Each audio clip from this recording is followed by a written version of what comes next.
Crystal is సిట్రిన్. సిట్రిన్ is like gold colour లో ఉంటుందండి. So obviously gold అంటే it is a money stone, and so it is going to give abundance and success. మీరు రాసుకోండి, లేదంటే నేను group లో పెడతాను, అది చూసుకోవచ్చు మీరు. అమెథిస్ట్ పేరు విన్న ఉంటారు. పర్పుల్ కలర్ లో ఉంటుంది చూడండి, ఆ క్రిస్టల్ సూపర్ గా ఉంటుందండి. అది అది చూస్తుంటేనే భలే ఆ అది కలరే ఎలా అట్రాక్టివ్ గా ఉంటుందో తెలుసా. ఈ క్రిస్టల్స్ ఎలా దొరుకుతాయి తెలుసా అండి? ఎవరు తవ్వి కిందకి వెళ్ళరు. అలాంటివి కూడా ఉన్నాయి అనుకోండి మైన్స్. ఆ పెద్ద పెద్ద కొండల నుంచి. ఆ కొండలు అంటే ఏంటండి? మళ్ళీ సైన్స్ లోకి వెళ్ళిపోతాను నేను. కొండలు అంటే ఒక సమయంలో అది ప్లేన్ భూమిగా ఉన్నింది. టైటానిక్ ప్లేట్ షిఫ్టింగ్ అయిన తర్వాత అలా ఉమ్, తోసి తోసి ఆ ల్యాండ్ ఎలా అయితే ఒక టవల్ వేసి ఉన్నారు అనుకోండి, పిల్లలు దాని మీద ఇలా తోస్తే ఏమవుతుందండి? అందులో మడతలు పడతాయి కదా. అలాంటి మడతలే కొన్ని పెద్ద మడతలుగా, కొన్ని చిన్న మడతలుగా అయిపోయి అప్పుడు ఒక కొండ అవుతుందండి. సో మన Himalayas are the youngest mountains అంట. మనకు చూడడానికి అలా ఉంది కానీ ఇట్ ఈస్ ది యంగెస్ట్, ఇప్పుడిప్పుడే తయారైన మౌంటైన్స్ అంటే హిమాలయాస్ అంట. సో అది సైన్స్ వేరు. You can go and research about that, search about that, Google search చేయండి. తెలుసుకోవాలండి కొండలు ఎలా తయారవుతాయి. ఎవరైనా అలా ఇసుక పడేశారా, ఆ తర్వాత అది గట్టి పడిందా? లేదండి, భూమియే అలా పైకి వెళ్ళిపోయింది. సో ఈ భూమి లోపల ఉండేది, డీప్ గా ఉండేది కూడా అక్కడ అలా పైకి వెళ్ళిపోయింది. అక్కడి నుంచి ఆ కొండలపై నుంచి రాళ్ళు కింద పడుతూ ఉంటాయి, లేదా కొండల్ని కట్ చేసి తీసిన తర్వాత కొన్ని కొండల నుంచి మీకు క్రిస్టల్స్ దొరుకుతాయి. నేను రీసెంట్లీ చార్ధామ్ యాత్రకు వెళ్ళానండి. అక్కడ మీకు తెలిసినట్టుగా ల్యాండ్ స్లైడ్స్ జరుగుతూనే ఉన్నాయి. ల్యాండ్ స్లైడ్స్ జరిగినప్పుడు ఆ రాయి అలా పడిపోతేనండి పెద్ద పెద్ద బండలు పడతాయి, కానీ అలా బండ బండ రాయి ఉండవు. కొన్ని రాయి అలా టప్పు అని విరిగిపోయి అంత పీసెస్ గా పడిపోతాయి. చూడ్డానికి అక్కడ మనకు మట్టిలా కనిపిస్తుంది. అయితే లక్కీలీ మా బస్ లో ఒకతను ఎక్స్పర్ట్, క్రిస్టల్ ఎక్స్పర్ట్ ఉన్నారండి. ఆయన అప్పుడు చెప్పారు. మా బాబాయ్ అక్కడ ఉండే ఒక్కొక్క రాక్ తీసి ఆయన పేరు పేరు చెప్తా ఉంటే అసలు ఏరోప్లేన్ లో రాక బస్ లో బస్ కానీ కార్ లో వెళ్ళి ఉంటే లగేజ్ అంతా కింద పడేసి అవన్నీ ఎత్తుకొని రావచ్చండి.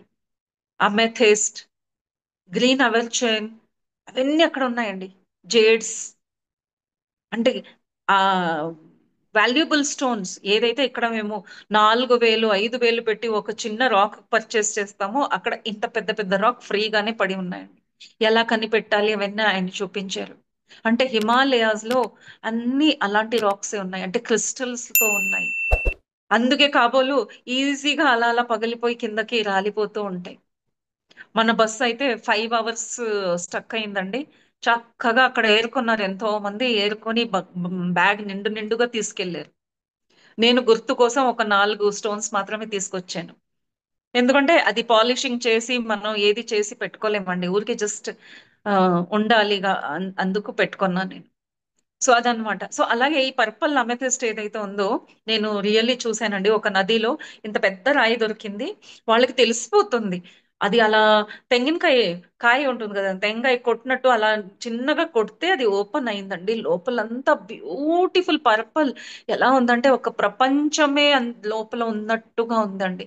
చాలా beautiful. I love this amethyst. So actually amethyst is for manifestation అంట. మేనిఫెస్టేషన్ కోసం చాలా మంచిది. మీ టేబుల్ పైన అలా పెట్టుకుంటే చాలండి. లేదా వేసుకోవాలంటే మీరు మళ్ళీ లాకెట్ గాను స్టోన్ ఫింగర్స్ లో గాని వేసుకోవచ్చు.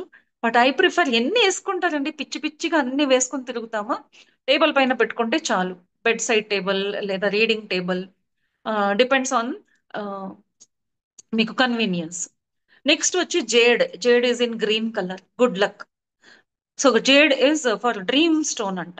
మీ ఏది కలగంటారో, అంటే మీరు ఏది కావాలనుకుంటున్నారు, ఏదైతే డ్రీమ్స్ ఉన్నాయో అవన్నీ మేనిఫెస్ట్ అవుతాయి. So jade green colour is good. We all know green is always the best colour అండి. నిన్న కూడా కలర్ గురించి చెప్పుకునేటప్పుడు చెప్పుకున్నాం కదా, green is the best one అని. సో అబండెన్స్ కోసం always green. Next is moonstone. Moon అంటే రిలేటెడ్ టు ఎమోషన్స్ మనకు తెలుసు. So moonstone is always for emotional balance. అలాగే క్లియర్ క్వార్ట్స్ అని ఉంటుంది. క్లియర్ అంటే మన స్ఫటిక లాగా ఎవరో చెప్పారు ఇప్పుడు దీంట్లో. సో స్ఫటిక లాగా ఉంటుంది. That is your clear quartz. So clear అంటే మైండ్ క్లియర్ గా ఉంటుంది. So you will get good thoughts, correct thoughts. So it is called master healing stone అంట. సో ఎందుకంటే అది మాస్టర్ క్లియర్ గా ఉంది కాబట్టి ఇట్ ఈస్ అ మాస్టర్.